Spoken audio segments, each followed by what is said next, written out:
मग ते पहिल्यांदा बातमी आली म्हणजे मला राग आला आणि तुम्ही मोबाईल फोडले वगैरे? तुम्हाला सांगू शकतो की काहीच वाटलं नाही.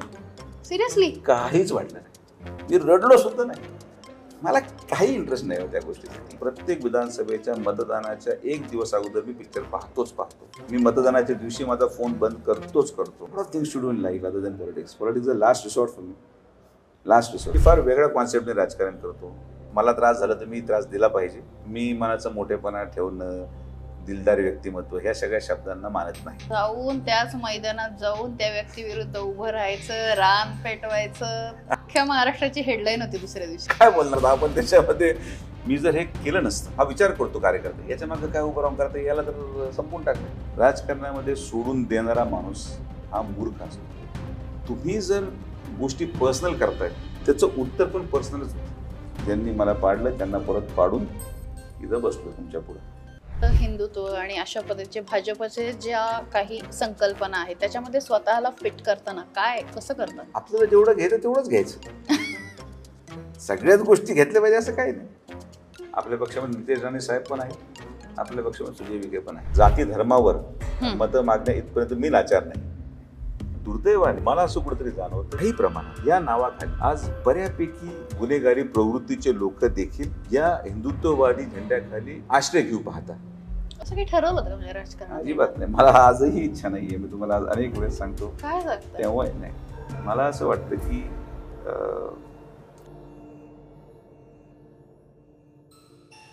तुम्ही इंटरव्ह्यूला येणार तर म्हणून मी थोडंसं खाल्लं नाही तर मी इंटरमिडियंट फास्टिंगवर आहे. ओके.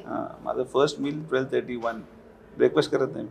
आणि मग डिरेक्टली संध्याकाळी का next day? Okay. Two time. फार कमी राजकारणी असतात की स्पष्टपणे नाही म्हणतात.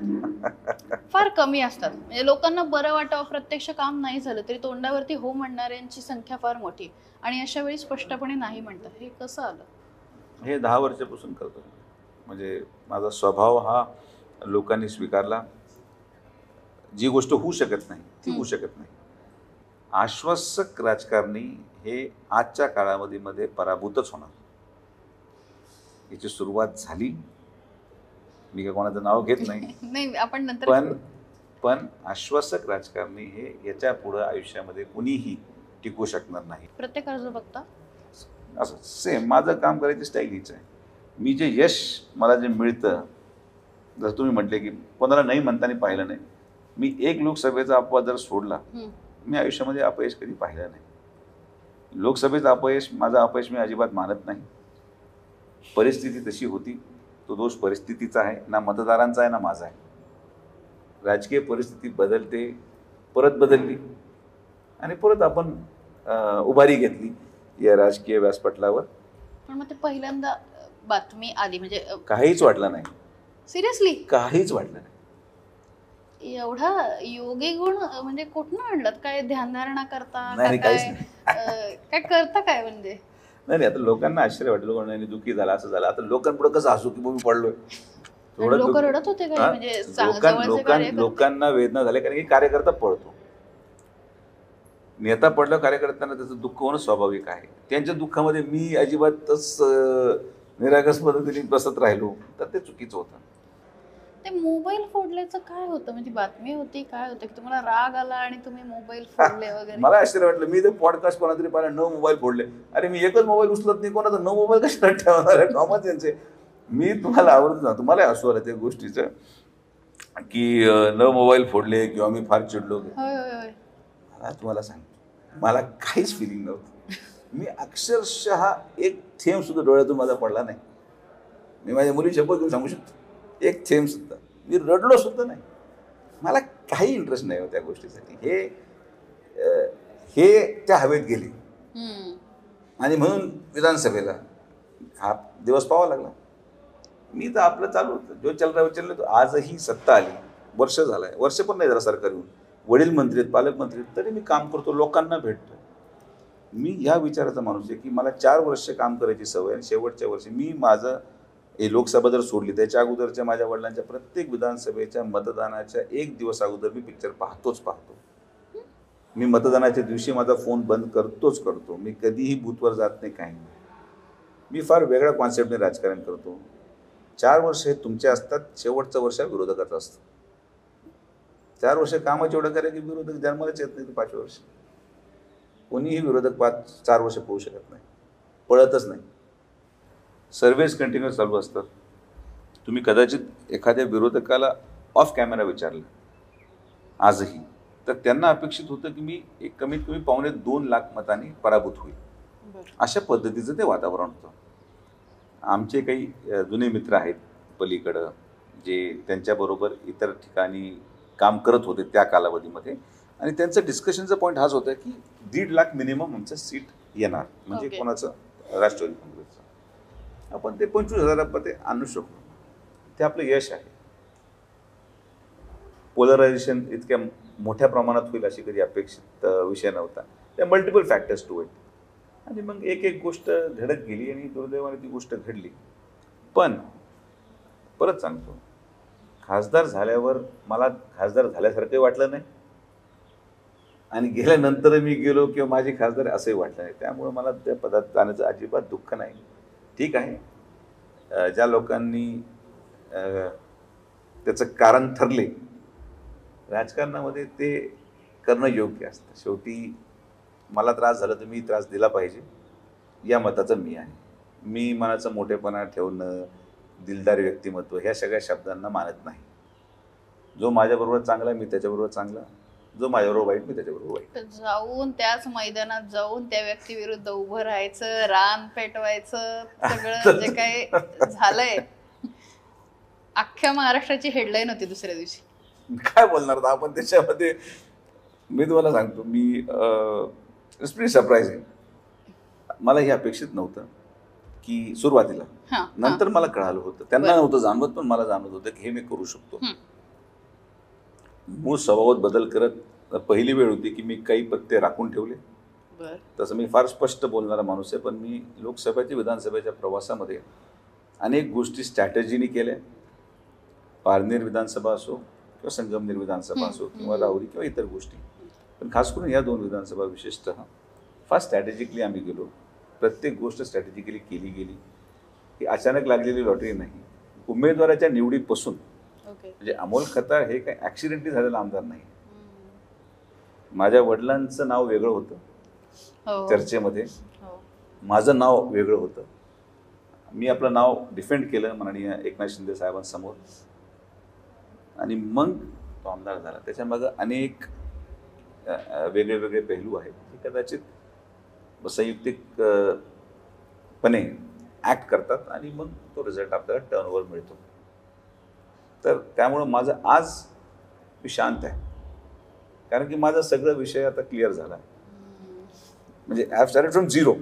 I am happy in life. माझं जे करायचं होतं, कारण की उद्या एक गोष्ट लक्षात घ्या की मी जर हे केलं नसतं तर माझ्या मागचे मुलं देखील याच्या माग हा विचार करतो कार्यकर्ता, याच्या मागं काय उभं राहून करता, याला तर संपून टाकले, याच्या मागं कोण आहे? राजकारणात असं जाऊन प्रत्युत्तर द्यायला हवं या विचारांचा आहात तुम्ही? 100% दिलंच पाहिजे. ते शांततेत द्या की ॲग्रेशननी द्या, पण द्या. राजकारणामध्ये सोडून देणारा माणूस हा मूर्ख असतो. सोडता येत नाही. आजोबा पण तेच करायचे, पण ते शांततेत हळूहळू करायचे. माझी स्टाईल वेगळी, पण आमच्या दोघांचा उद्देश तोच. वडील काय म्हणतात यावर? वडील वडिलांना त्यांची फिलॉसॉफी कधी आवडली, माझी आवडतच नाही. ते फार सरळ मनाचे माणूस आहे, व्यक्ती आहेत, फार सरळ मन आहे त्यांचं, आणि त्यांना या सगळ्या गोष्टीपासून फार लांब आहेत. राग, द्वेष, त्यांचं मन फार मोठं आहे, प्रचंड मोठं मन. याला माफ, त्याला माफ, जाऊ दे सोडून. मी तसा नाही. तर माझा तो प्रॉब्लेम आहे, त्याला मी काही करू शकत नाही. पण मी मुद्दामून कोणाला त्रास देत नाही. तुम्ही तुमचं प्रपंच चालवा, मी माझा चालवतोय. आणि राजकीय व्यासपटलामध्ये पक्षाची भूमिका आणि राजकारण हे करावं, आमचा काही आक्षेप नाही. पण सुपाऱ्या घेऊन डायरेक्ट जिथं तुमचा काही संबंध येत नाही. संगमनेरकरांचा कधी काही संबंध नव्हता माझ्या लोकसभेमध्ये, पण ते निवडणूक त्यांची नसताना 500 कर्मचारी पाठवणं, एवढं पार पणाला लावणं, काही गरज नव्हती. हा, त्यांनी येऊन प्रचार याच्या अगोदर केलाय, प्रचार करतात, भाषण करतात, भाषण करावं, पक्षाची भूमिका मांडावी, महाविकास आघाडीची त्यांनी भूमिका मांडावी. आमचं काय आक्षेप आहे? थोडी वेगळा पक्ष असं तर म्हणू शकत नाही, नाही भाऊ हा आमच्याकडचा मुलगा फार चांगला आहे, याला विचार करू नका, हा चांगला, असं बोलू शकत नाही. पण तुम्ही जर गोष्टी पर्सनल करताय तर दुर्दैवाने त्याचं उत्तर पण पर्सनलच होतं. त्यामुळे मी पण अगोदर तिकडे जाऊन भाषण केलं, दिस टाइम इट वॉज पर्सनल, कारण की मला पर्सनली ते फील झालं. तेवढाच विषय असतो. आणि राजकारणामध्ये इमोशनल असणं गरजेचं आहे, इमोशन न दाखवणं त्यापेक्षा जास्त गरजेचं आहे. आणि एखादा तुमच्यावर प्रसंग आला, पराभव झाला, तर त्याचं उत्तर दुसऱ्याच्या व्यक्तीच्या पराभवानेच तुम्हाला मिळू शकतं. तुम्ही किती जरी भाषण केलं, तुम्ही किती जरी एखाद्या व्यक्तीबद्दल मत व्यक्त केलं, पण जर तुम्ही त्यांना पराभूत करू शकले नाहीत तर मग तुमचं राजकारणामध्ये काही उपयोगच नाही. टिट फॉर टॅट हा फॉर्म्युला आहे आणि या फॉर्म्युल्याने सगळेच जण चालतात. तसं काही मी वेगळं करतो असं काही नाही. बाकीचे लोक अपयशी ठरले, प्रयत्न सगळे करतात, बाकीचे लोक अपयशी ठरले, मला त्याच्यामध्ये यश मिळालं, मला काय फार आनंद झाला त्यांना पराभूत करून असंही नाही आहे. एखादं दोनदा माझ्या समोर एखाद्या कार्यक्रमादरम्यान मला दिसले तर मी पायच पडतो त्यांच्या, आजही पडतो. त्यांना विचारून पहा की कधी मला आठवत नाही कधी भेटले मधल्या काळात, मी पायच पडले त्यांचे. माझ्या व्यक्तिद्वेष नाही, पण शेवटी माझा आत्मसन्मान, माझा स्वाभिमान आणि माझ्या मागं उभे असलेले लोकांनी, संघटना, त्यांना मला कुठंतरी माझी प्रतिमा बनवून ठेवणं आवश्यक आहे. आणि त्यासाठी ज्या गोष्टी गरजेच्या असतात ते एक राजकीय व्यक्ती म्हणून मी करतो. आणि पराभूत झाल्यावर याच्यामुळं पडलो, त्याच्यामुळं पडलो, हे सगळं मूर्खपण आहे. मी निवडून आलो सगळ्यांमुळे आणि मी पडलो माझ्यामुळे, मी मान्य करायला तयार आहे. त्या बाबतीत ॲक्सेप्ट करायला काही चूक नाही. लहान बाळ तक्रारी करतात, मी तक्रार केली नाही, ज्यांनी मला पाडलं त्यांना परत पाडून इथं बसलो तुमच्या पुढं. मी होत नाही ओ तो राजाबाई मला लय त्रास दिला, मला वाचवा, मला काहीतरी करा, मी लाचार झालो, मला फार त्रास झाला खासदारांचा, त्यांचा असं तसं, मला या लोकांनी धोका दिला, मला सगळं माहिती आहे. कोणी गद्दाऱ्या केल्या, कोणी माझ्या विरोधात काम केलं, कोणी पक्षामध्ये आमच्या राहून माझ्या विरोधात अर्थकारण केलं, सगळं कळतंय मला. पण त्यांना दोष देऊन उपयोग नाही, त्यांची बुद्धिमत्व तेवढी आहे, तयारी त्यांना त्यांच्यावर. उत्तर हे जे विधानसभेला दिलं त्याच्या इतकं चांगलं उत्तर असू शकत नाही. मी मुख्यमंत्र्यांकडे आजपर्यंत जाऊन कधीही कोणाची तक्रार केली नाही. मला प्रचंड त्रास आहे पक्षांतर्गत, पण मी एका वाक्याने कधी बोलत नाही. मी तुम्हाला सांगतो, लोकसभेनंतर आमची जेव्हा बैठक झाली, फडणवीस साहेबांनी सगळ्या पराभूत खासदारांना बोलवलं जेवण आणि विश्लेषणासाठी, आणि म्हटले आता जेवण झालंय, आता एक एक करून तुम्ही आतमध्ये या. तर मी म्हटलं साहेब एक विनंती आहे, टायमर ठेवा, बेल. एक जण वाहून गेला अर्धा तास तर कसं व्हायचं? सगळे हसले. ते म्हटलं आता मला माहिती शेवट कोणाला बोलवायचं असं म्हणून ते गेले. मी, उज्ज्वल निकम साहेब आणि बावनकुळे साहेब बसलेलो, एक चालला, एक जण चालला, एक जण गेले. सगळे मोठे मोठे नेते होते, आमचा नंबर कुठे लागायचा? उज्ज्वल निकम साहेब प्रचंड हसले, इतकं हसवलं मी त्यांना. आणि मग शेवट माझा नंबर साधारण रात्री 1:30 वाजता आला. आणि गेले किती वाजता? 10 वाजता सुरू झाली होती. मी गेलो, साहेब माझं नशीब खराब होतं, काही जरी झालं तरी आम्ही तुमच्या पाठीमागं खंबीरपणे उभा आहोत, तुम्ही मला संधी दिल्याबद्दल धन्यवाद. पाया पडलो, बाहेर पडलो. तो पिये हादरून गेला की साला 30 सेकंड सुद्धा नाही लागले मला. काय विश्लेषण करणार आहे साहेब? यांनी माझं लहान बाळ होता, पण याने मला पेन्सिल मारली, याने मला टोचन मारलं, काय नाही पाडलं. आणि मग सत्कार केलो, साहेब मी माझा हिशोब पूर्ण केला, आता आशीर्वाद द्या, संपला विषय. काय म्हणले तेव्हा फडणवीस? जोरात फार खुश होते ते. कारण की जेव्हा वडील गेले त्यांच्याकडे, तर त्यांचा कोणीतरी सर्वे करणार होतो. म्हणजे साहेब सुजय विखे 75,000 मतांनी पडेल संगमनेरमध्ये. आणि फडणवीस साहेब मुलासारखा एक विचार केला की ते सुजय, मी वडिलांना असं सांगितलं की आता तुमचा मुलगा पराभूत झाला, परत दुसरा पराभव जर पाहिला तर खचून जाईल. त्यांची भावना ती चांगली होती की एक चांगला भारतीय जनता पार्टीचा कार्यकर्ता खचून जायला नको.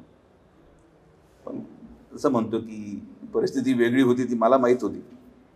तर तक्रारी करणं आपण हे नाही आहोत. हे असं केलं, त्यांनी रडलं. स्वाभिमानाने जगलं पाहिजे. आपलं मत स्पष्टपणे बोललं गेलं पाहिजे. तुम्हाला त्रास होणार, आजही होतो मला. माझ्या मागे अनेक लोक पडलेले आहेत, माझ्या तक्रारी होतात. काम करते राहू. गरीब माणसाच्या आशीर्वादपेक्षा म्हणजे लोक बायकांना रात्री मारतात आणि उपवास ठेवतात आणि वैष्णोदेवी यात्रा तिथं शिर्डीमध्ये आम्ही दुर्दैवाने अनेक वेळेस साफसफाईमध्ये आम्हाला किती दारूच्या बाटल्या सापडतात. असा परमार्थ मी करत नाही.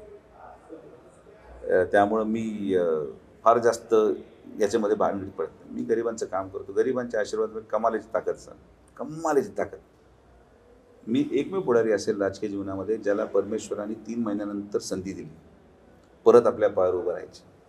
तुम्ही स्वतः तुमच्या विश्लेषणाच्या इतिहासामध्ये पहा की असा कोण व्यक्ती आहे जो पराभूत झाला आणि लगेच कमबॅक करतो. इमिजिएट कमबॅक आहे. 3 महिने is not a big time in politics. त्याचं सगळ्यात मोठं कारण गोरगरीब जनतेचा आशीर्वाद. अदरवाईज मी किती जरी उपवास ठेवले, शनिवार गुरुवार मला नाही, गुरुवार सोडून मी दारू पिलेला चालतोय, शनिवार सोडून मी साला मटका खेळायला चालतोय, पण मला शनिवार ठेवायचा आहे. मी वारीला गेलो 1 महिनाभर की माझे सगळे पाप धुतले, मग मी परत आपल्या कामाला जे आहे ते लागलो. मी वाळू उचलणार. It is all nonsense. It's a very wrong concept which I don't believe. आणि मला फरक पडत लोकांनाही माहिती. मी वार धरत नाही, काही नाही. Everyone knows that. मी भाषणात बोलतो या गोष्टीवर. एक स्वभाव असतो जो लोक स्वीकारतात आणि लोकांनी हा स्वभाव स्वीकारला आहे. जोपर्यंत लोकांना हा स्वभाव पटेल तोपर्यंत आपण राजकारणामध्ये आहोत. ज्या दिवशी लोकांना वाटतं की हा स्वभाव योग्य नाही, आपलं कोणतं घर चल राहायचं, काम धंदा देखेंगे. मुलगी आहे, आता मुलगा आहे, त्याला खेळायला वेळ देतो मी. मला अनेक गोष्टी आहेत. मला माझं हॉस्पिटल परत चिरडलेमध्ये सुरू करायचं आहे. त्याच्यामध्ये मला पेशंटला सेवा द्यायची. Lot of things to do in life other than politics. Politics is the last resort for me. Last resort, काही लास्ट ऑप्शन असेल मला. आज मी तिला पक्षाने संधी दिली, पण जसं मी म्हटलो वडील जे म्हणतील ते मी करतो. मग अशी तुम्ही म्हटलात की फार काही असं चॉईसने लुक डिझाईन करत नाहीत, म्हणजे सिम्पल सोबर जे काही आहे ते. तुमचा ज्यांनी पराभव केला निलेश लंके, त्यांनी तर म्हणजे साधेपणा या एका ह्याच्याखाली त्यांना त्याचा फायदा झाला त्यांच्या त्या इमेजचा. तुम्हाला असं वाटतं? मी हे गोष्टी मानत नाही की त्यांचं ते साधं घर, त्यामुळे ते कधी निवडून नाही आलेले. ओके, एका पक्षाविरोधात वातावरण होतं बरं, आणि त्या वातावरणावर त्या लोकसभेचा परिणाम निश्चित झाला. जर त्यांच्या साधेपणामुळेच ते निवडून आले असेल, त्यांचे मंडळी पडले नाही पाहिजे. बरोबर. तेव्हा तुम्ही स्ट्रॅटेजी केली? स्ट्रॅटेजी आता पण होती. लोकसभेचा प्रश्न सांगतो की एक व्यक्ती अगोदरपासून त्याची आर्थिक परिस्थिती नसेल आणि साधं राहणं, त्याला पर्याय आहे म्हणून ते राहतात अशातला भाग नाही. जुन्या कालावधीमध्ये एखाद्या व्यक्तीची परिस्थिती तशी नसेल तर त्याचं राहणीमान कसं राहतं. माझ्या केसमध्ये एवढं मोठं ज्याला म्हणतो ॲन्सेस्ट्रल बॅकग्राऊंड, एवढं राजकीय वारसानी आलेल्या सगळ्या गोष्टी, आणि यामध्ये लोकांना हे कन्व्हिन्स करणं की वो मी पण साधा आहे, हे जरा अवघड जातं. माझं राहणीमानाबाबतीत कोणालाही तक्रार नाही, माझ्या साधेपणाबाबतीतही कोणाला तक्रार नाही, आणि स्पष्ट बोलायचं झालं तर मी ॲक्टिंग करू शकत नाही. हा माझा प्रॉब्लेम आहे, आणि मी त्या लेवलला उतरत पण नाही. काही गोष्टी मी माझे तत्त्व पाळतो, त्या तत्त्वाशी मी आजही बांधील आहे. मी लोकांना स्पष्ट सांगितलेलं आहे की मी दहाव्यानं येऊ शकत नाही. मी भाषणात बोललेलो आहे, मी माझे फोन उचलत नाही, मी भाषणात बोललेलो आहे. तर असं काही गोष्ट नाही आहे की जी मी करू शकत, म्हणजे असं काही खोटं बोललो आणि मतं मागितले. आज जे लोक त्यांना मतदान टाकतायत, आज त्यांचे फोन उचलणं बंद झालंय. मित्र चर्चा करतात, माझ्या कानावर आलेली चर्चा. या सगळ्या गोष्टी हळूहळू रिअलायझेशनमध्ये जायला जनतेला वेळ लागतो. आता त्यांना लोकांनी निवडून दिलंय, त्यांनी ते काम करावं. माझ्याकडून तर काय 1 रुपयाचाही त्रास नाही. त्यांना काय करायचं आहे, त्यांना जनतेने संधी दिली आहे. जनता जेव्हा माणूस निवडते तेव्हा जनतेला तो योग्य वाटत असेल माझ्यापेक्षा. तुम्हाला असं वाटतं की त्यावेळी जे सगळं महाविकास आघाडीच्या बाजूने वातावरण झुकलेलं होतं, किंवा जे काही वातावरण, त्यांना एक प्रकारची सहानुभूती होती त्या 2 पक्षांना, मग त्या जागी, त्या व्यक्तीच्या जागी, लंकेच्या जागी दुसरं कोणी उभं केलं असतं त्या चिन्हावरती तरी निवडून? 100%. म्हणजे त्यांचा असं काही व्यक्तीचा करिश्मा किंवा असं काही नाहीये. नाही, व्यक्तीचा करिश्मा म्हणजे एक सिटिंग आमदार असल्या कारणाने, आणि कोविडच्या कालावधीमध्ये जे काही त्यांचं नाव मीडियावाल्यांनी केलं, बरं. मी परत सांगतो, मीडियावाल्यांनी केलं. शेवटी पब्लिक परसेप्शन एक भाग असतो, तो परसेप्शन मीडियाने निर्माण केलं आणि त्या आधारावरती गाडी पुढं सरकली. व्यक्तिगत 100% त्यांचं त्या आमदार या नात्याने त्या मतदारसंघामध्ये प्रचंड मताधिक्य, तरीसुद्धा तुम्ही विचार करा की त्यांच्या विधानसभेमध्येच मला एक 20,000 मतच फक्त मी पाठीमागं आहे, जे कदाचित त्यांना वाटत होतं 1 लाखामध्ये मी पुढं जाईल. तर व्यक्तिमत्व म्हणून तुलना जर केली, जनतेने केली असावी कदाचित, तर मला असं वाटतं मेजर फॅक्टर हा अँटी गव्हर्नमेंट वेव्ह होती महाराष्ट्रामध्ये. नाही तर मी एकटाच नाही, सगळ्यांचाच कार्यक्रम लागला. आणि ते जर फॅक्टर असते तर माझ्या एकटाच पराभव झाला असता. त्यामुळं मी हे मानत नाही की त्यांचं व्यक्तिगत काही कॉन्ट्रीब्युशन आहे. हो, इतर उमेदवारांपेक्षा जे महाविकास आघाडीकडे त्या कालावधीमध्ये उपलब्ध होते संभाव्य, त्या सगळ्या लोकांमध्ये हे उमेदवार त्यातल्या त्यात एक फाईट देणारे उमेदवार होते आणि त्यांना त्या परिस्थितीचा फायदा मिळाला आणि ते विजयी झाले. सामान्य माणसांना तर राजकारणामध्ये यायचं आहे, तर त्याच्यासाठी काय SOP आहे? त्यांनी घ्यावं. कसं? जसं सगळे येतात, सरपंच होतात, लोक जिल्हा परिषद लढवतात, लोक आमदारही होतात. सामान्य माणसाला पण संधी आमदार व्हायची. आज अमोल खताळसारखा तुमच्या पुढे उदाहरण आहे शेजारी, की सामान्य माणूस आमदार होऊ शकला. मतदार आहात तुम्ही, ओके सॉरी. तर तुम्ही स्वतः साक्षीदार आहात. एक सामान्य माणूस, आपला सेतू कार्यालय चालणारा माणूस आज आमदार होतो, एक मंत्र्याला पाडतो. तर तुमच्या पुढे एक्झाम्पल आहे. सामान्य माणूस राजकारणामध्ये यशस्वी होण्यासाठी 2 गोष्टी निश्चित लागतात. एक, कोणाचं तरी पाठबळ लागतं, आणि 2, परिस्थिती तशी निर्माण झाली पाहिजे जी त्याला त्या लाटेवर सवार होऊन पुढे पोहोचवेल. थोडासा लक फॅक्टर म्हणायचं. एक्झॅक्टली. लक नाही, परिस्थिती. लक ठीक आहे, लक तर वेगळ्या गोष्ट आहे. ही परिस्थिती असते, आणि ती परिस्थिती अशी होते की जेव्हा शेवटी मला जर राजकारणात यायचं आहे तर मला कोणाला तरी पाडावं लागेल. बरोबर. एक काळ असा येतो राजकारणामध्ये जेव्हा लोकांची मानसिकता होती की आपण मतदान कशाला टाकतो. हे फार इंटरेस्टिंग आहे, काय कोणी तुम्हाला सांगणार नाही, मला माहिती सांगितलं असावं. आपण जेव्हा मतदान टाकतो, मी मतदान टाकायला का चाललोय,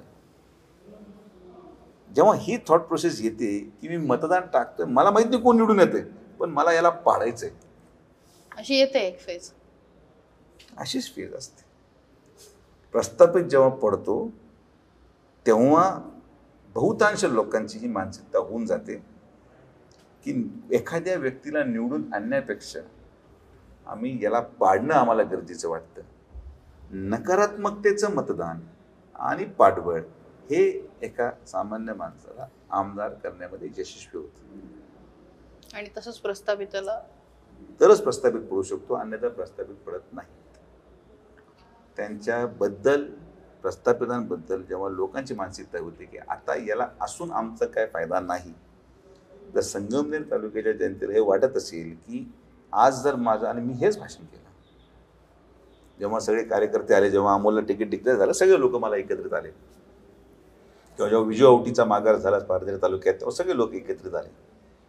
नाराज असतात कार्यकर्ते, नाही मग आम्हाला संधी नाही, याला संधी नाही. म्हटलं आपला उद्देश काय? आपला उद्देश आहे यांना पाडायचं. अर्जुन सारखं मछली की आग दिखनी चाहिए, मछली को मत देखो, our target is this, we have to achieve this. हा पर्याय देताना आपण चांगला पर्याय दिला, त्यामुळे त्याचाही फायदा झाला, 100% झाला. पण नकारात्मकतेने पूर्णपणे चित्रीकरण झाल्याने तो परिवर्तन घडू शकतं, अन्यथा परिवर्तन घडणं हे अटळ असतं. कोविडचा विषय निघाला, रेमडेसिवीर आणले होते, ते विमानातनं आणले, तो व्हिडिओ नंतर ते काय म्हणजे ते कसं जमवलं? ते न्यायप्रविष्ट बाब आहे, त्याच्यात आजही कोर्ट केस चालू आहे, त्यामुळे त्याच्यावर मी भाष्य करणं संयुक्तिक नाही. पण ते केलं का हे मी सांगतो की माझ्यासमोर सेकंड वेव्ह जी होती ती प्रचंड भयानक होती. ऑक्सिजन शॉर्टेज, प्रमाणाबाहेर डेथ्स झाल्या आणि माझ्यासमोर लोक मरत होते आयसीयूमध्ये. यांनी जे कोविड सेंटर चालवलं त्याच्यामध्ये एकही सिरियस पेशंट नव्हते. व्हेंटिलेटर्स नव्हतं, त्यामुळे सिरियस पेशंट असं काही कारणच नाही. आमच्या कोविड सेंटरमध्ये दुर्दैवाने सगळे सिरियस झालेले पेशंट आमच्याकडेच येत नाही, हॉस्पिटल असल्यामुळे सॉल्व्ह होते. पेशंट मरत होते, रॅम्प डिस्ट्रीब्युटसाठी मारामारी सगळीकडे होत होती. आणि अशा परिस्थितीमध्ये लोकांना मरताना पाहण्यापेक्षा माझी आहे परिस्थिती, मी घेऊन गेलो खाजगी विमान. मी जर आज खाजगी विमान वापरतोय तर मी फक्त स्वतःच्या फिरण्यासाठी वापरत नाही, जेव्हा लोकांना गरज पडते तेव्हा देखील वापरलं जातं. आणि म्हणून मी नेहमी म्हणतो की राजकीय माणूस हा आर्थिक सक्षमच पाहिजे, तरच तो विकास करू शकतो. हे कदाचित वेगळ्या वेगळ्या माध्यमातून अधोरेखित केलं जाऊ शकतं, कारण की मी समाधानी आहे, माझी आर्थिक परिस्थिती बरी आहे. मी रस्त्यामध्ये 5 रुपये, गटारीमध्ये 5 रुपये, मला गरज नाही ह्या गोष्टीची, म्हणून विकास होतो. तर त्याच दृष्टिकोनातून रॅमडेसिवीरचा पण निर्णय जेव्हा घेतला तेव्हा ती काळाची गरज होती, तेव्हा ती आणली. हो, ती परिस्थिती कदाचित योग्य नव्हती, लोकप्रियता वाढली, पण न्यायबाबीत ती योग्य नाही, असा तो दोन भाग आहेत. आणि जसं मी म्हटलो की मला अडकवण्याच्या लोकांची जास्त इच्छा असते. ज्यांनी दुसरी कोविड सेंटर चालवलं तिथं अधिक भयानक प्रकार घडलेले आहेत, पण दुर्दैवाने तिथं तक्रार करणारं कोणी नव्हतं. इकडं व्हिडिओज आपण टाकल्या कारणाने त्याच्यामुळे आता मी जर ऑनलाईन लपून वाटून टाकले असते तर काय त्याचं इम्पॉर्टन्स म्हणजे चर्चा नसती झाली. इम्पॉर्टन्स असतं पण चर्चा नसती झाली. पण सगळेच जण आपल्या आपल्या पराने आपलं आपलं काम प्रमोट करत होते. And that was the first time in my life की मी बाकीच्या लोकांकडे पाहून की यार हे लोक पण काम करताना जनतेला दाखवत आहे की आम्ही किती चांगलं काम करतोय, आमदार असतील खासदार असतील तर मी पण हे दाखवलं पाहिजे. म्हणून मी दुसऱ्या लोकांच्या ज्याला आपण म्हणतो ॲडव्हर्टिजमेंटनी प्रभावित होऊन किंबहुना इन्फ्लुएन्स होऊन, प्रभावित म्हणताना इन्फ्लुएन्स होऊन मी ते पाऊल उचललं. First time. मी असं कधी कोणाकडे पाहून काही करत नाही, पण आमदार कोणी व्हिडिओ टाकतंय, कोणी हे करतंय, कोणी ते करतंय म्हटल्यावर आपणच हे करतंय असं जनतेला वाटायला नको. नाही तर मी तर आयसीयूमध्येच आहे, रोज पेशंटला वाचवतोय, रोज ऑक्सिजनसाठी भांडतोय. पण त्या प्रदर्शनाच्या स्पर्धेमध्ये मी अडचणीत आलो, एवढंच त्याच्यामधलं सारांश मला वाटतं व्यक्तिगत. बाकी आता त्याला न्यायालयीन प्रक्रिया आहे, ती होणार, ती चालणार, आम्ही जबाब देतोय, तर इट्स पार्ट पार्सल. प्रॅक्टिस करता म्हणजे सर्जरी वगैरे करता होतो वेळ? नाही, आता नाही. मला त्या गोष्टीचं खंत आहे. म्हणजे एवढं शिक्षण घेऊन आपण जे केलं पाहिजे ते करत नाही. हे काय करत बसतोय आपल्याला आपलं माहिती. This is not my job. Peaceful life होती. सकाळी उठायचो 7 वाजता, ऑपरेशन थिएटरमध्ये जायचो, 5-6 तास ऑपरेशन व्हायचं, दुपारी आलो, जेवलो किंवा ऑपरेशन थिएटरमध्येच जेवायचो आणि संध्याकाळी ओपीडी आणि 6 वाजता घरी शांततेत जेवण. किती वर्ष असं? मी ॲक्च्युली म्हणजे 2009 पूर्वी जे काही वेळ देऊ शकलो. वडिलांच्या विधानसभेनंतर मी इमिजिएटली क्विट केली प्रॅक्टिस. मी वर्षभर साधारण प्रॅक्टिस केली. मी सायनला होतो गव्हर्नमेंट कॉलेजला, तिथं मी माझं बऱ्यापैकी ट्रेनिंग माझी झाली. पण 2009 नंतर I thought that it's high time की I have to change my profession. माझ्या वडिलांना माझी गरज आहे. ते कधी म्हणत नव्हते, पण मला ते जाणवलं एक विधानसभेमध्ये. आणि मग त्यानंतर ते बॅलन्स करणं शक्य नाही, कारण की मी ऑपरेशन करतो, समजा मेंदू उघडून बसलो आणि फोन आला, दादा मारामारी झाली, आता मी ते पाहायचं का ते. म्हटलं बाबा I have to quit at least one profession. तर मग आय चोज की माझ्या पारिवारिक जीवनामध्ये माझ्या परिवाराला माझी आवश्यकता इथे जास्त आहे, मी तिथं स्विच झालो. पण आजही मी कन्सल्ट करतो. माझ्याकडे लोक MRI घेऊन येतात. पेशंट, दादा हे सांगा, आमचं पेशंट रुबीला आहे, आमचं पेशंट इकडे काय केलं पाहिजे, काय नाही. माझ्या ओळखीने मी चांगले डॉक्टर्सकडे डॉक्टर्स प्रचंड आहेत, पण सगळेच चांगले नाहीत, कारण की ब्रांच एवढी सेन्सिटिव्ह आहे की आजार काही जरी असला तर योग्य माणूसच तो आजार बरा करू शकतो, हे मला माहिती आहे. म्हणून योग्य ते असलेल्या माणसाकडं माझा माणूस पाठवणं, मैत्रीमध्ये बिल माफ करणं, या सगळ्या गोष्टींचा फायदा मी आज या शिक्षणाच्या माध्यमातून लोकांना देऊ शकतो. विखे पाटील परिवार असं आहे ना, म्हणजे फक्त नगरमध्येच नाही तर महाराष्ट्रामध्ये अनेक वर्षापासून राजकारण समाजकारणामध्ये आहे. काँग्रेसला सोडणं हा जो निर्णय आहे, काय वाटतं आता पाठीमागे वळून बघताना त्या निर्णयाकडे? मी तर खुश कधीच नाही. म्हणजे त्या कालावधीमध्ये मी तुम्हाला सांगू शकतो की हे जे विषय आहेत ना, आयडिओलॉजी, पक्षाची आयडिओलॉजी किंवा पक्ष, हे मी एकदम लेट स्टेज राजकारणात आल्यामुळे मला या कधी गोष्टींचा प्रभावच नाही पडला. टिपिकल घडीतनं आलाच नाही. मी टिपिकल घडीतनं आलोच नाही. मी कम्प्युटर टाईप ऑपरेट करतो.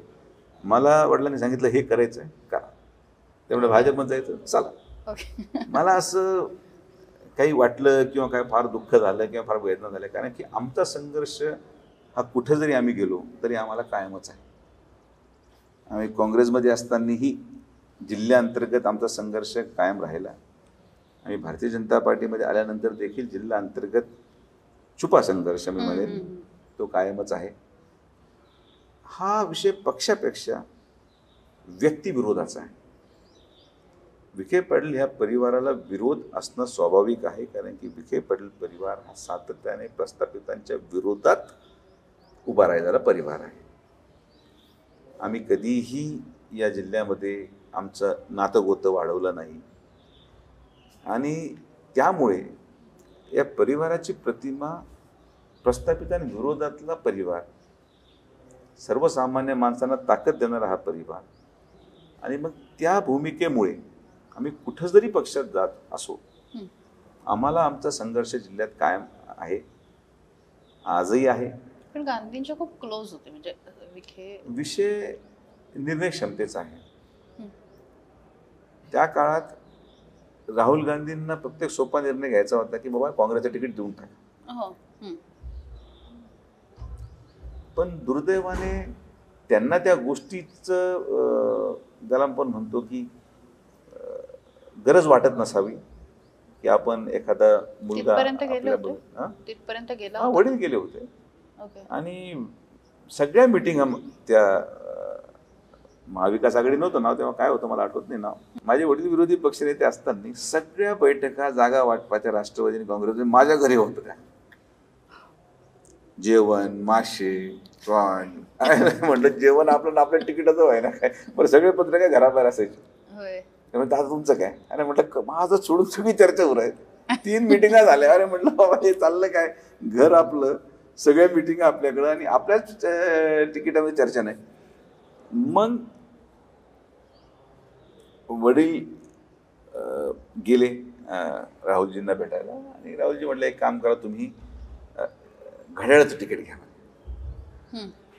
मग आता वडिलांनी हा विचार केला की आपल्या पक्षाचा राष्ट्रीय अध्यक्ष विरोधी पक्षनेत्याला हे सांगतोय की तुमच्या मुलाला लोकसभा लढवायची असेल तर तुम्हाला घड्याळ घ्यावा लागेल.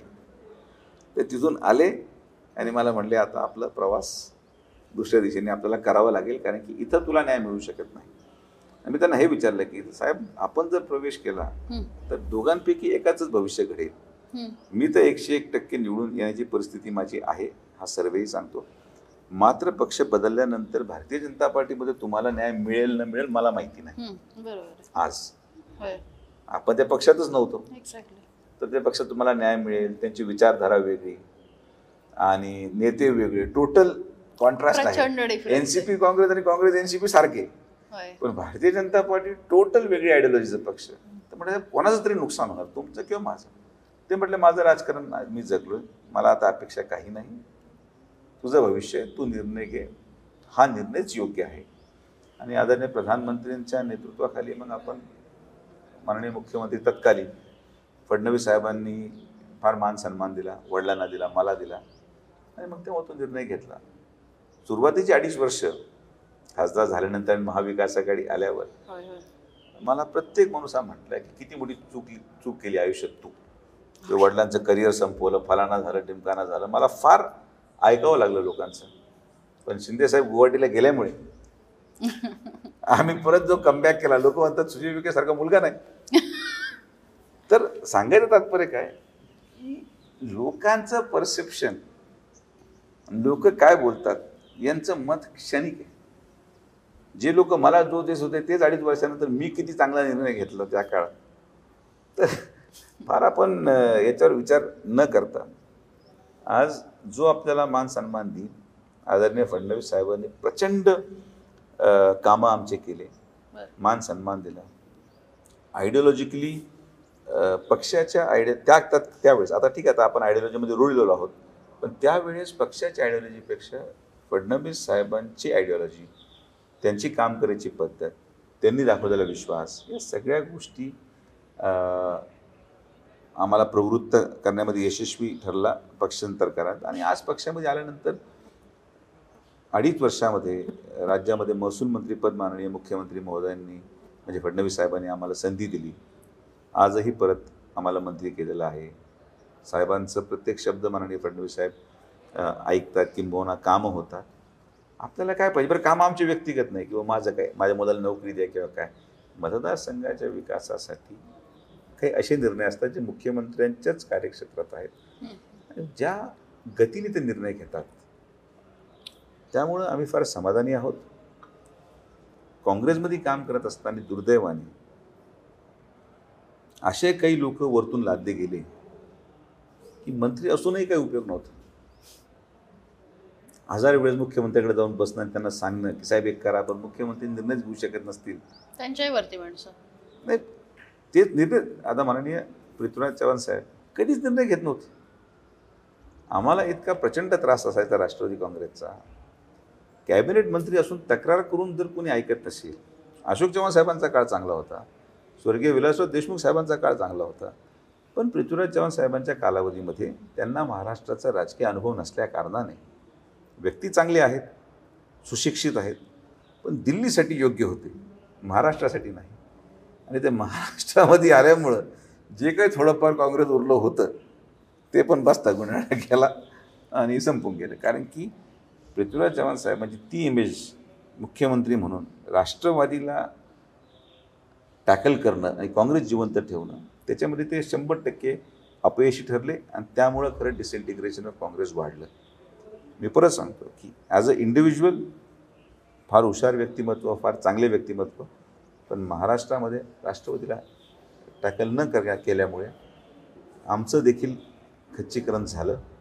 आमचा विरोध हा काही राहुल गांधीजींना नव्हता किंवा सोनिया गांधीजींना नव्हता, किंबहुना गांधी परिवाराला आमचा विरोध आहे. मी तर आजपर्यंत भाषणामध्ये कधी त्यांच्या विरोधात काही अपशब्द बोललेलो नाही, किंबहुना त्यांना कधी खाली दाखवलं नाही.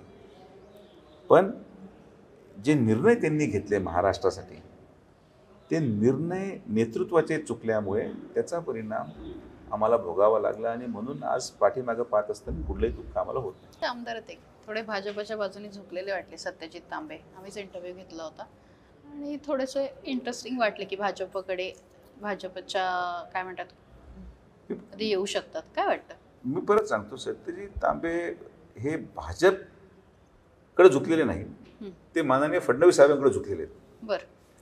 फडणवीस साहेबांचं व्यक्तिमत्वच असं आहे की जे तरुण सुशिक्षित आहेत, कोणत्याही पक्षाचे असो, जे तरुण राजकारणामध्ये काहीतरी करू इच्छितात आणि जे एकदा फडणवीस साहेबांबरोबर बसून चर्चा जर त्यांनी केली तर ते फडणवीस साहेबांकडेच त्यांचा कल होतो. बरं. कारण की आम्ही जेवढे युवक आहोत, काँग्रेसमध्ये पण अनेक माझे मित्र आहेत, इतर पक्षामध्ये पण माझे समन्वयक मित्र आहेत, सगळ्यांचं आज अप्रिशिएशन माननीय देवेंद्र फडणवीसच आहेत आणि त्यांचा कल पक्षाकडे नाही. सत्यजित तांबेला तुम्ही आजही ठोकून विचारलं तर ते पक्षाची आयडिओलॉजी भारतीय जनता पार्टीची मान्य करणार नाहीत. ते आज इकडं झुकलेले आहेत कारण की त्यांना देवेंद्र फडणवीस साहेबांप्रती त्यांचं असलेले जी काय भावना असेल ते जास्त व्यवस्थित सांगू शकतात. पण माझं असं असेसमेंट आहे की हे जे काही बदल आपण महाराष्ट्रात पाहतात किंवा इतर अपक्ष लोक पण जे आपण आज भारतीय जनता पार्टीबरोबर आहेत किंवा गुवाहाटीमध्ये पण ज्यापैकी ज्या प्रमाणात संख्येमध्ये लोक गेले, त्यामध्ये पण माननीय फडणवीस साहेबांचं नेतृत्वाचं कौशल्याचा फार मोठा वाटा आहे. माझं तिकडं जाणं पण, आता मी आज जायचं म्हणून म्हणणार नाही माझं सगळी आयडिओलॉजी मान्य आणि मी फार मोठा काहीतरी त्या विचाराने प्रभावित झालो, हे बोलणं खोटं बोलणं. काय खोटं बोलायचं?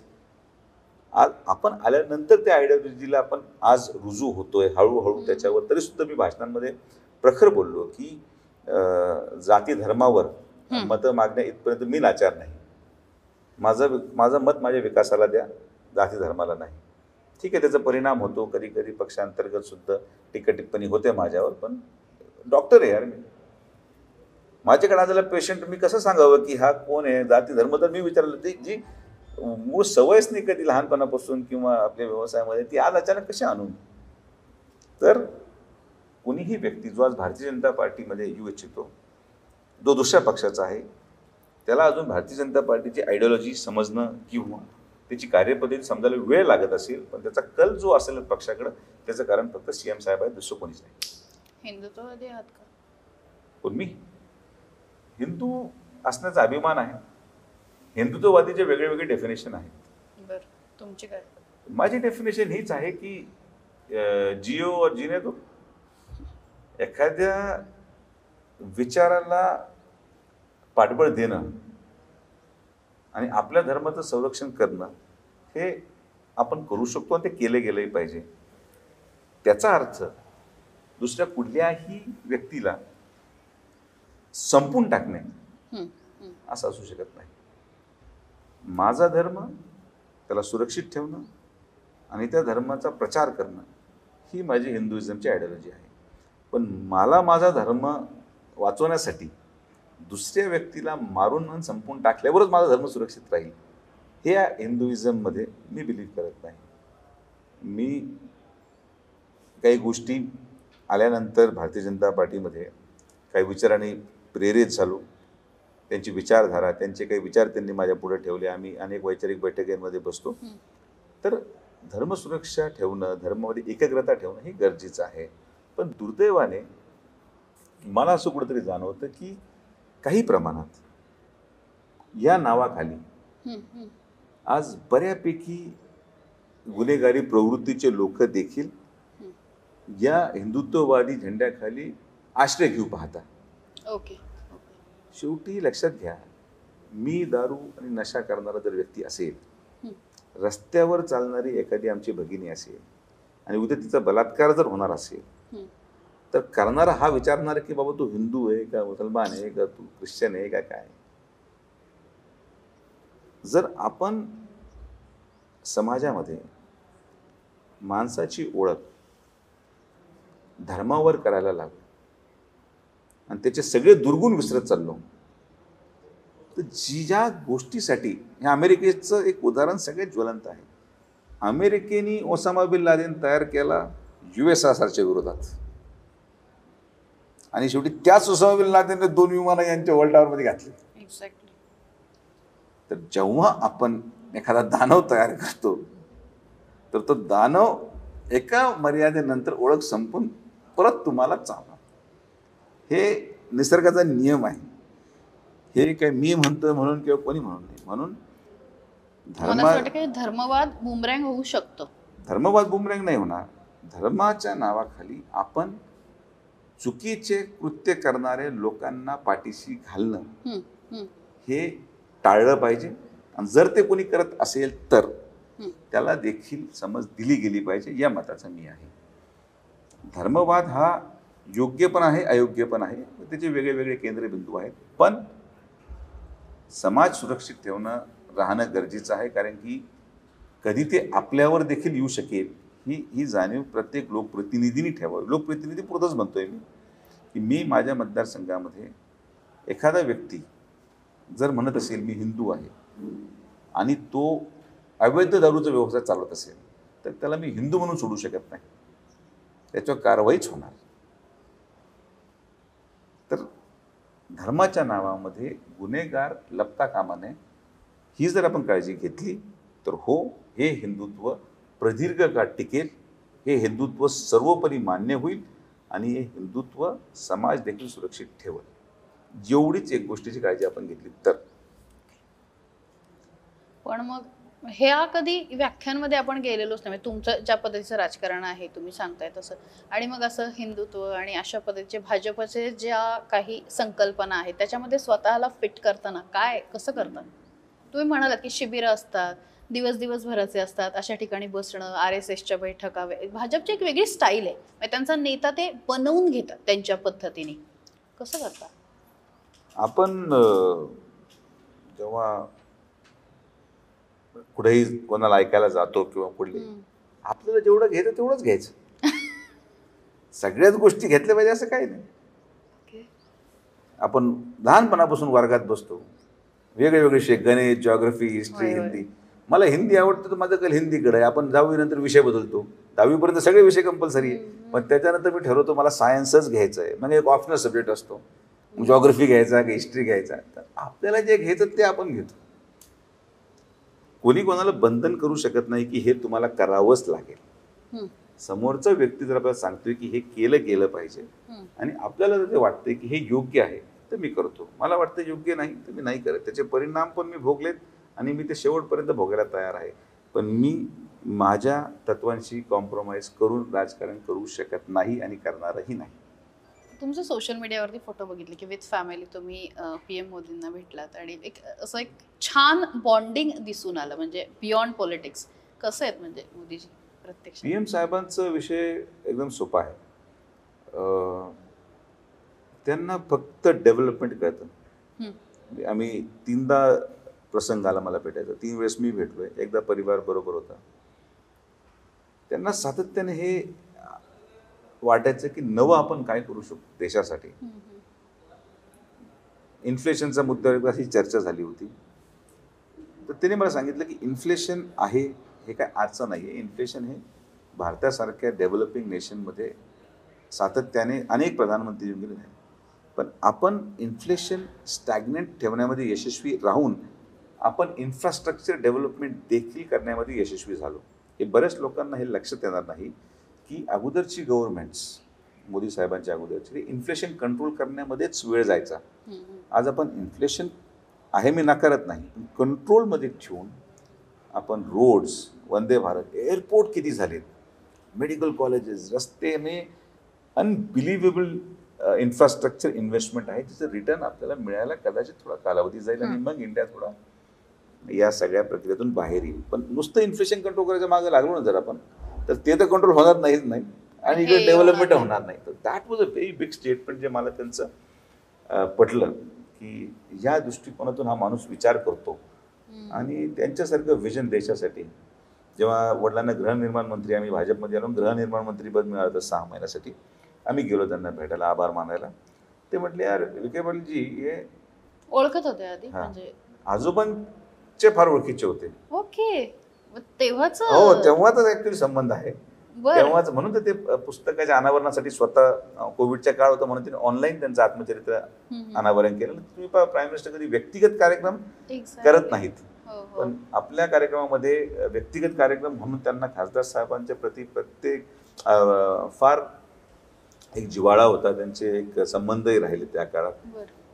तर ते म्हटले यार पाटीलजी एक बताइए की जो हम प्रधानमंत्री आवास योजना कर रहे हैं, आप हाउसिंग मिनिस्टर हैं, हम ऐसी कोई टेक्नॉलॉजी लाए की 1 महीने में घर बना के दे सकें. त्यांनी अनेक उदाहरणं दिली वेगळ्या वेगळ्या देशांची की याच्यावर कोणी काम केलं पाहिजे.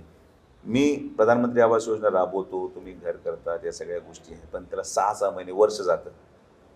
महिन्याभरात त्याचा आनंद निघून जातो तो बरोबर घर मिळण्याचा. तर आपण काही टेक्नॉलॉजी आणू शकतो का ज्याने की आपण अतिशय कमी कालावधीमध्ये घराचे बांधकाम पूर्ण करू शकतो. या लेवलपर्यंत विचार करणं, त्याला म्हणतो की असा माणूस नाही जो आज देशाचा विचार या स्तरापर्यंत करतो. ठीक आहे, बाकी आरोप प्रत्यारोप होणं, जे आरोप करतात त्यांनी काही दिवे लावले त्यांनी सांगावं, जे आज आरोप पुरवले ते त्यांनी काय काय केले.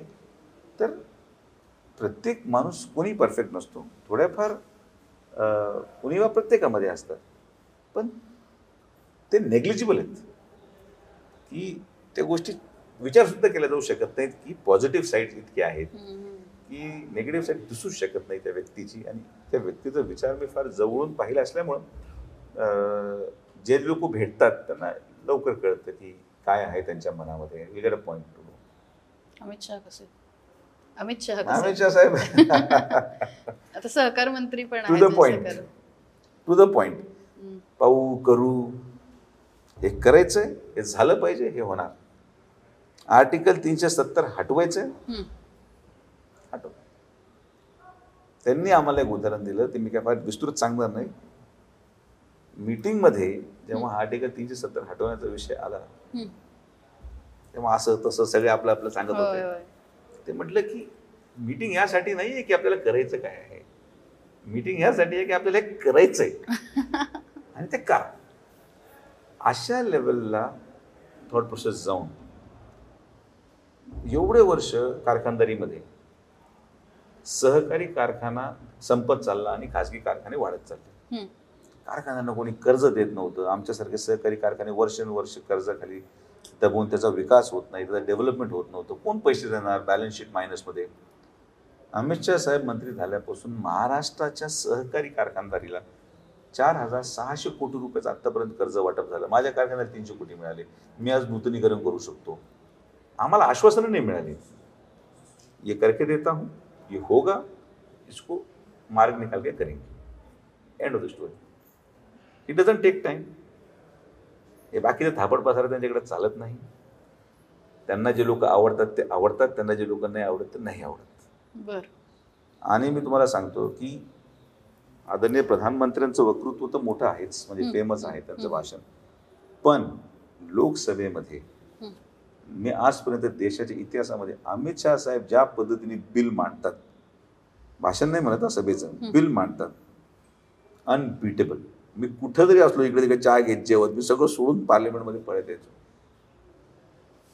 कोणचे बिल पहा तुम्ही, 370 पहा. त्यांची मांडणी जी आहे बिलाची, जे बिल त्यांच्या गृह विभागाचं असतं किंवा सहकार्यता मंत्रालयाचं असतं, त्याला तोड नाही. पूर्ण लोकसभेमध्ये एकही असा मंत्री नाही जो त्या पद्धतीने बिल मांडू शकतो. कन्व्हिन्सिंग. आणि समोरचे तर फार काय उठले काय त्यांचे फार सगळे दाखले देत देत ज्या पद्धतीने जो आनंद असतो ना समोरच्या माणसाला, त्या मग हे पाहिजे म्हणतो ते बिचारे बिल मांडून निघून जायचे. समोर तुम्ही बोट लावलं तर तुमचे पण कपडे काढणार. पण ते त्याला स्टाईल आहे, फिनेस आहे. विरोधकाला त्यांची जागा दाखवून बिल मांडण्याचा फिनेस जो आहे, अनबिटेबल. आणि he is a no nonsense man. त्यांना माहिती त्यांना काय करायचं आहे. इतकी क्लॅरिटी थॉट प्रोसेसमध्ये मी फार कमी लोकांमध्ये पाहतो. एकदम क्लिअर आहे. He knows what is to be done. आणि ज्याला म्हणतो ना की राजकारणामध्ये राजकारण हे राजकारण असतं. त्याच्यामुळे तुम्ही बाकीच्या इमोशनल गोष्टी आणायच्या नाहीत. जे गोष्ट करणं गरजेची आहे ती केली गेली पाहिजे. त्याचे परिणाम चांगले होतात, वाईटही होतात. पण ती गोष्ट जर योग्य असेल तर कालांतराने लोकांना कळतं की ती योग्यच आहे. त्या विचारधारामध्ये काम करणारे ते व्यक्तिमत्व आहेत. आपण मगाशी भाजपबद्दल बोलत होतो, भाजपच्या फिलॉसॉफीबद्दल बोलत होतो. पण आपण एकीकडे म्हणतो की विकासही करायचा आहे, पण ही जी काही फिलॉसॉफी आहे, म्हणजे थोडंसं धार्मिक त्यांची भूमिका आहे, तुम्हाला असं वाटतं विकास यामुळे कुठेतरी लांब जाऊ शकतो? आपल्या कार्यपद्धती आहेत. एकाच पक्षामध्ये दोन वेगळे लोक आहेत. आपल्या पक्षामध्ये नितेश राणे साहेब पण आहेत, आपल्या पक्षामध्ये सुजय विखे पण आहेत. दोघांचे भाषणं वेगळे आहेत, दोघांचं वक्तृत्व वेगळे, दोघांचे मुद्दे वेगळे आहेत. पण आहोत आम्ही एकाच पक्षात. दोघांचा नेता एकच, आणि तो नेता दोघांना एक समान न्याय देतो. सुजय विखेला काय वाटतं, याला काय वाटतं, यापेक्षा नेतृत्व किती सक्षम आहे. आणि म्हणून फडणवीस साहेबांना पूर्ण 100% मार्क्स की ते प्रत्येक माणसाचं कौशल्य आणि त्यांच्याकडून काय करून घेतलं जाऊ शकतं हे ओळखून त्याला काम देतात. ज्याला जे काम दिलं गेलंय, मला जे काम दिलं, मला संघटना बांधण्यासाठी दिलंय, मला जे काम दिलंय भविष्य कालावधीमध्ये संघटनेमध्ये कदाचित एक काम मिळेल संघटना. तर प्रत्येक पक्षामध्ये वेगवेगळे विचाराचे लोक आहेत. कोणताही पक्ष एका धोरणाने चालत नाही. तुम्ही जर म्हणत असाल की भारतीय जनता पार्टी फक्त आणि फक्त हिंदुत्ववादी मुद्दा पुढे करतो, तर असं नाही आहे.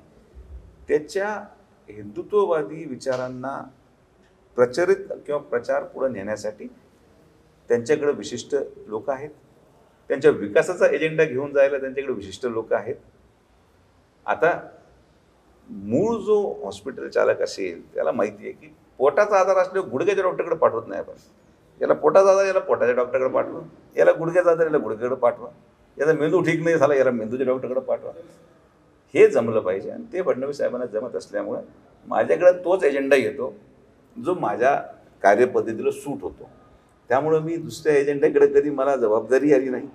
आज माझा मित्र संग्राम राष्ट्रवादी जरी असला तरी कदाचित त्याला त्या हिंदुत्ववादी विचारांना प्रेरित होऊन तो त्याच्या पद्धतीने त्याचं हिंदुत्व तो समाजापुढे आणतोय. तो त्याचा विचार आहे, त्याला कदाचित ते पटतं आणि त्याला तसं पाठबळ पण मिळतं. माझा विचार विकासात्मक कामात दृष्टिकोन होते, मला ती जबाबदारी दिली. मला आजपर्यंत कधी फडणवीस साहेबांनी एखादी गोष्ट करायला लावली जी माझ्या मताला पटत नसेल, किंवा जे काम माननीय नितेश राणे साहेबांकडे आहे पक्षांतर्गत, जे काम संग्राम जगताप करतायत पक्ष महायुतीमध्ये, ते काम मला आजपर्यंत कधी कोणाचा फोन आला नाही की हे तुम्हाला देखील करायचं. असं जे काय झालं या योजनेचं, तर it is how a leader groom. सेनापती सैन्य कसं ठेवतो, हा आमचा भारतीय जनता पार्टीचा फार मोठा एक वेगळा विचार आहे जो फार कमी लोकांना कळतो. त्यामुळे मी एका पक्षामध्ये असणं म्हणजे पक्ष आम्हाला त्या गोष्टी करायला लावतोच असं काही नाही. पक्षाला सुजय विखेला काय केलं गेलं पाहिजे, सुजय विखेचा उपयोगिता समाजाच्या हिताच्या दृष्टिकोनातून. सुजय विखेला तर नितेश राणे व्हायला सांगितलं तर सुजय विखे नितेश राणे होऊ शकणार नाही, आणि नितेश राणे साहेबांना सुजय विखे होऊ सांगितलं तर ते पण सुजय विखे होऊ शकत नाही. पण ॲज अ सेट फडणवीस साहेब हे सगळ्या वेगळे वेगळे कोपरे त्यांनी बनवलेत आणि ते वेगळ्या वेगळ्या कोपऱ्यामध्ये बरोबर जबाबदाऱ्या वाटून देतात, आणि म्हणून सगळं ऑल इज वेल चालू आहे. आमचं कोणालाही काही नाराजी नाही, आणि फडणवीस साहेब जे म्हणतात ते मी करणार. सोपा हिशोब आमचा. बाकी ऑल सेड अँड डन या सगळ्या गोष्टी चालत राहतात आणि ते स्वीकारून पुढे जावं लागतं. कोणाला फॉलो करता, काही वाचता, काही कुठली विचारधारा? मी कधी कोणाचं आत्मचरित्र वाचलं नाही, मी कुठलंही पुस्तक वाचलं नाही. मी माझ्या मूळ शिक्षणाला 12 वर्ष गेले, 12वी नंतर MCS ला जायला. इतके पुस्तकं झाले की परत पुस्तकं वाचायची इच्छाच राहिली नाही. तुम्हाला विश्वास बसणार नाही, हे मी दैवी चमत्कार झाल्यासारखं मला वाटतं कधी कधी, की माझं जेव्हा शिक्षण संपलं मला मराठी बोलता येत नव्हतं एवढं चांगलं. हो, मला मराठी आजही थोडं वाचायला अडचण आहे. मी हिंदी मीडियममध्ये शिकल्यामुळे लहानपणापासून आजही मराठी वाचायला मला अडचण आहे. तुम्ही माझा कधी तुम्ही कार्यक्रम आलात भाषण पाहायला, तर मी जे कागदावर पाहून भाषण करतो, जे पॉईंट्स मी लिहितो, मी इंग्लिशमध्ये लिहितो. ओके. आणि डिलिव्हरी माझी मराठीत आहे. त्यामुळे शेजारचे जे पाहत राहतात काय लिहितात दादा, एक तर डॉक्टरची हँडरायटिंग आहे, माझं इंग्लिश पटपटपट ते पाहायला कळत नाही. तर असा व्यक्ती जो हिंदी मीडियममध्ये शिकला, जो आयुष्यभर इंग्लिश मीडियममध्येच डॉक्टर म्हणून मी गेलो, कसं काय मला हे जमलं, वक्तृत्व किंवा भाषण करता येतं हे मला माहित नाही कशामुळं झालं. असं काही ठरवलं होतं म्हणजे राजकारण? अजिबात नाही. मला आजही इच्छा नाही आहे. मी तुम्हाला आज अनेक वेळेस सांगतो. काय सांगता? तेव्हा नाही, मला असं वाटतं की आवड पाहिजे एखादी गोष्ट करण्यासाठी. मला ती आवड नाही. मग का आलं? मग पाहणार कोण? मी नाही तर कोण? हा प्रश्नचिन्ह फार मोठा असतो. जे लोक आमच्या परिवारावर अवलंबून आहेत त्यांना मी कोणाकडे जायला सांगतो, हा पण प्रश्न माझ्या मनात आहे. आणि त्यामुळं कोणाला तरी आधार देणं आवश्यक आहे. ती जबाबदारी नैसर्गिकरित्या माझ्यावर आली, कारण की माझ्या आईवडिलांनाही कधी वाटलं नव्हतं मी राजकारणात यावं, म्हणून मला बाहेर शिकायला पाठवलं. मी इंदोरला शिकलो, मध्य प्रदेशमध्ये 12वी पर्यंत बोर्डिंगला राहिलो. MBBS माझं बेळगावला कर्नाटकमध्ये झालं. आयुष्याचे मी निम्म आयुष्य माझं मी बाहेर घातलेलं आहे महाराष्ट्राचं. अशा परिस्थितीमध्ये देखील मला परत यावं लागतं. आणि येण्याचं माझं कारण सगळ्यात मोठं की माझे वडील जेव्हा 2009ची विधानसभा होती आणि निसटता विजय होता, मी मान्य करतो की 8-9 हजार मतावर आम्ही निवडून आलो. पहिलं तर राऊंडमध्ये 10,000 मतांनी पाठीमागं होतो. आणि मग मी हा विचार केला की यार काहीतरी गडबड आहे बॉस याच्यामध्ये, सम फॉल्ट इन द सिस्टम, की आपण एवढं चांगलं काम करून माझ्यामध्ये तरी अनेक दोष सापडतील पण माझ्या वडिलांमध्ये 0 दोष आहे. म्हणजे यार असा माणूस लोकांनी एवढा मागं आणला, कारण काय? मग मी खोलावर जायला लागलो आणि मी वडिलांसाठीच काम करत होतो. ऑफिस पाहायचो, मला आवडतं लोकांना भेटायला, मला नाही आवडत अधिवेशनाला जायला, मला नाही आवडत एखाद्या पदावर घेऊन गाडी घेऊन करणं. मला या असं लोकांमध्ये बसलो, गप्पा मारल्या, काम केलं. माझं सकाळपासून 3 मोठे पाणी योजनेचे प्रकल्पांचं प्रेझेंटेशन मी घेतलं. माझ्या शिक्षणामुळे मला ते कळतं की कसं आयडिया इम्प्लिमेंट केली पाहिजे. तर आपण या सगळ्या प्रक्रियेमध्ये वडिलांचं काम करावं एवढाच आपला मानस होता. म्हणून ना कधी ZP लढवली, ना कुठली निवडणूक लढवली, कधीच नाही. आता लोकसभेमध्ये काय झालं, मी सुरुवातीला विचार केला की कॅम्प घेऊन लोकांचा रिस्पॉन्स पाहू. तेव्हा दिलीप गांधी साहेब होते, स्वर्गीय गांधी साहेब होते. थोडीशी अनेक वर्ष त्यांचे झाल्यामुळे थोडी अँटी इन्कम्बन्सी येतेच, ती नाही म्हटलं तरी. आपण म्हटलो तिथं कोणी दुसरं इच्छुक पण नव्हतं. I will just go and see. हळूहळू रिस्पॉन्स त्याच्यात मिळत गेला आणि मग जेव्हा सर्वे झाले त्या कालावधीमध्ये सुरुवातीला, तेव्हा सगळे पक्ष सर्वेमध्ये माझंच नाव होतं. तर मग मला असं वाटलं की संधी मिळते तर वाय नॉट टेक इट. मिळाली, जनतेने साथ दिली आणि 5 वर्ष त्याचं उपयोगिता अतिशय उत्कृष्ट झाली. 2 वर्ष कोविडमध्ये दुर्दैवाने आमचे गेले, पण 3 वर्षामध्ये अतिशय उत्कृष्ट काम आपण करण्यामध्ये यशस्वी झालो. पण आज पराभूत झाल्यावर देखील मी जर परत उभं आहे याचं एकमेव कारण की माझ्यामध्ये महत्वाकांक्षा नाही. काही यंग खासदारांचा वगैरे ग्रुप होता का, म्हणजे भेटायचे का? प्रचंड आमचा फार चांगला मोठा ग्रुप होता. आणि श्रीकांत होता, धैर्यशील, माझा फार जवळचा मित्र, माझ्या घराच्या खाली, माने आजही माझ्या खाली राहायचा. त्याच्यानंतर हिना गावित खासदार होत्या, डॉक्टर प्रीतम मुंडे होत्या, रक्षा खडसे होत्या. फिरायला वगैरे असं म्हणजे काही जेवण, डिनर्स फिरायला कोण जात आहे? डिनर्स फक्त मॅक्सिमम, डिनर्स, लंचेस. त्याच्यामध्ये आम्हीच नाही पण बाकीचे खासदार पण, खास करून विंटर्समध्ये आज एका खासदाराचा डिनर आहे, एकाने त्याच्या घरी बोलवलं तर आम्ही जायचो. तर इव्हनिंगला मोस्ट प्रॉब्ली डिनर्स आमचे असायचे, फॅमिली गेट टुगेदर्स. कधी कधी आम्ही परिवार म्हणून, मी आणि धैर्यशील आम्ही परदेशात गेलो. त्याची मिसेस, त्याची मुलगी आहे, माझी मुलगी सेम वयाची आहे त्याच्याबरोबर. तर आम्ही परदेशात पण दोघं गेलो. तर it was very nice time. एक फार चांगला टाईम आहे दिल्लीचा. आठवणी आयुष्यभर राहतील आणि त्याचा उपयोग दिल्लीमध्ये राहण्याचा मला फार फायदा हा झाला की तिथं सगळं लिटरेचर इंग्लिशमध्ये. मला महाराष्ट्रामध्ये JR वाचायला बरीचशी अडचण होते. म्हणजे माझं ते शिक्षण ते मीडियममध्ये नसल्यामुळे मला मराठी जसं म्हटलं वाचायला थोडी अडचण आहे, पण इंग्लिश नोटिफिकेशन ठाटा वाचतो. तर तो एक फायदा मला झाला दिल्लीत. पण आता म्हणजे बऱ्याचशा गोष्टी आम्ही, आता मी जेव्हा एखादा प्रकल्प पाहतो तर मी आमच्या लोकांना म्हणतो प्लीज ट्रान्सलेट करा. थोडंसं काय 10 पानांनी वाचू शकत नाही, एखादं पान मी वाचू शकतो, पण 10 पानं वाचायला फार होऊन जातं एखाद्या विषयामध्ये, कारण की ते कॅलिग्राफीची सवय नाही आहे असेसमेंटला, ब्रेनला. तर त्यामुळे थोडा त्रास होतो. पण दिल्ली वॉज फन. फ्रेंडशिप आजही कायम आहे आमची. श्रीकांतशी तर मी जर आढळलं एकदा बोलतोच. धैर्यशील तर परवाच आम्ही मुंबईला दुपारी जेवायला बरोबर होतो. ते होते, त्याची मिसेस वेदांतिका होती. रक्षाकडचे मंत्री झाले त्यामुळे आता त्यांना वेळ नाही. आणि त्या पदावर पोहोचल्यानंतर मित्र किंवा काही लक्षात ठेवणं हे अपेक्षितही नाही, पण वी हॅपी. आम्हाला आनंद आहे की त्या पदापर्यंत पोहोचू शकतो. काय फार अपेक्षा नसते की त्यांनी लक्षात ठेवावं किंवा फोन लावून. You should understand this she is busy. आणि मग आता बाकीच्या सगळे माझीच आहोत रांगेले, त्यामुळे आम्ही दादा साहेबांनी म्हणते माझी जर गेट टुगेदर तरी ठरवतो साहेबांनी. आता प्लॅन करतोय माझ्या घरीच. या अधिवेशनामध्ये सगळे माझी खासदार जेवढे आम्ही झालोत माझी परिस्थितीमुळे, आम्ही सगळ्यांना जेवायला माझ्या घरी बोलवतो का. पण सिनियर 2 या एज ग्रुपमध्ये आम्ही प्रचंड एन्जॉय केलं आणि एक घरगुती वातावरण होतं. दानवे साहेब मुलासारखं आम्हाला वागवायचे, जीव घालायचे. वेगळी मजा असते दिल्लीत. तो ग्रुप जो तयार होतो भारतीय जनता पार्टी याचा, खरं सगळ्या खासदारांचं फार चांगलं होतं. क्लिअर. मला वाटतं मी जसं शेवटी क्लिअर म्हटले तसे सुजय विखे पाटलांचे विचारही तेवढेच क्लिअर आहे. मुलाखत कशी वाटली नक्की सांगा. सरकारनं मला लाईक, शेअर, सबस्क्राईब करा.